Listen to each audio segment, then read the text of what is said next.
Salut à tous, c'est Hugo. Aujourd'hui, je suis à Singapour, comme vous pouvez voir derrière moi. Aujourd'hui, je vais vous expliquer 3 raisons qui vous empêchent sûrement de progresser.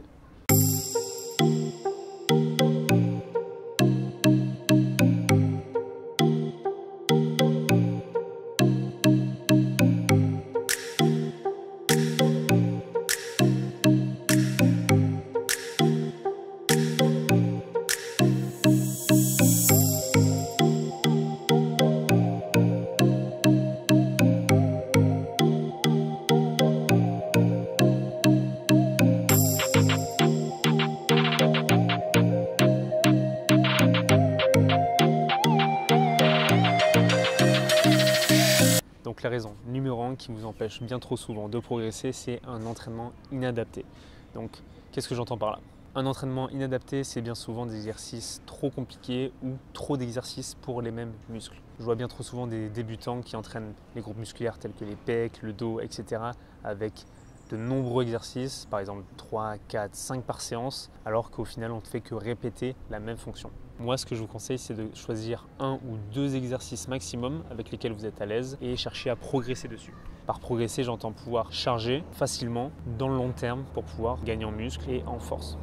Quand je parle d'exercices inadaptés, je parle également des personnes qui se contentent de piocher les exercices à droite à gauche sur les réseaux sociaux au sein des exercices de leur youtubeur favori ou leur star du fitness favori. Donc le problème avec ça, c'est que la personne en face à qui vous piquez les exercices, elle choisit ces exercices soit parce qu'ils sont adaptés à eux, soit parce qu'ils sont spectaculaires. Le problème, c'est qu'ils ne sont pas forcément adaptés à votre morphologie et donc pas forcément efficaces, voire même dangereux. Également, si je peux vous donner un petit conseil vis-à-vis du choix de vos exercices, essayez de trouver des exercices que vous prenez du plaisir à réaliser. Donc ça va être important pour se tenir motivé sur le long terme et apprécier vos entraînements. Si l'entraînement est une corvée, vous allez avoir du mal à les tenir dans le temps et donc avoir du mal à progresser.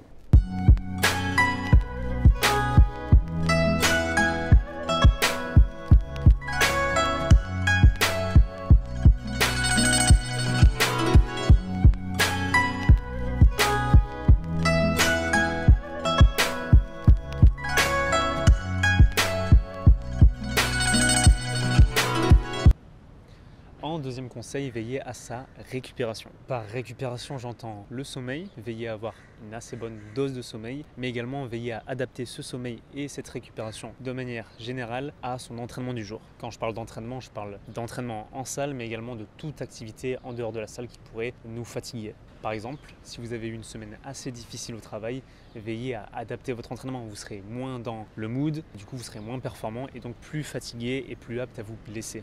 Également, veillez à adapter votre temps de récupération entre les exercices suivant l'intensité et l'exercice en question. Par exemple, si vous faites un squat en max, on ne va pas attendre 1 minute entre chaque série. Bien évidemment, on va prendre assez de temps de repos pour pouvoir attaquer de manière optimale la série d'après. Donc il n'y a pas de formule magique, c'est pas parce que vous allez prendre 1 minute 30 de repos au lieu d'1 minute que vous n'allez pas prendre de muscles.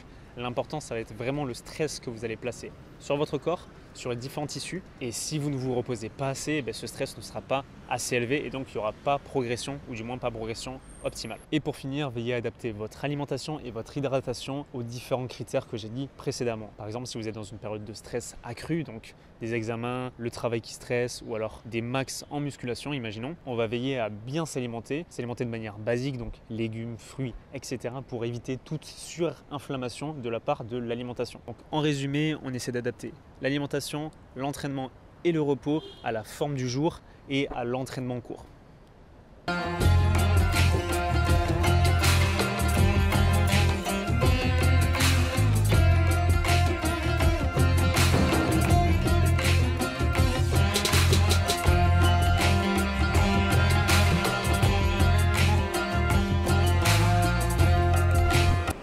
Pour la troisième raison, on se retrouve à l'aéroport comme vous pouvez le voir.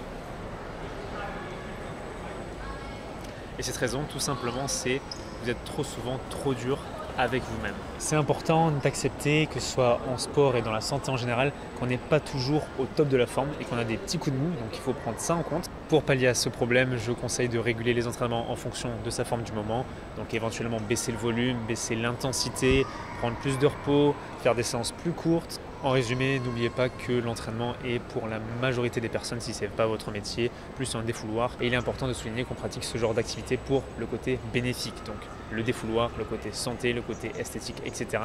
Et que le fait d'ajouter une frustration en plus, forcément, ça enlève tous les bons côtés. Bon, maintenant, je passe la douane et on se retrouve.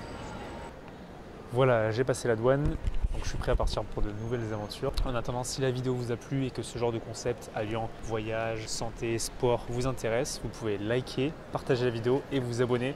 C'est la meilleure manière de me soutenir. On se dit à très bientôt, c'était Hugo. Ciao.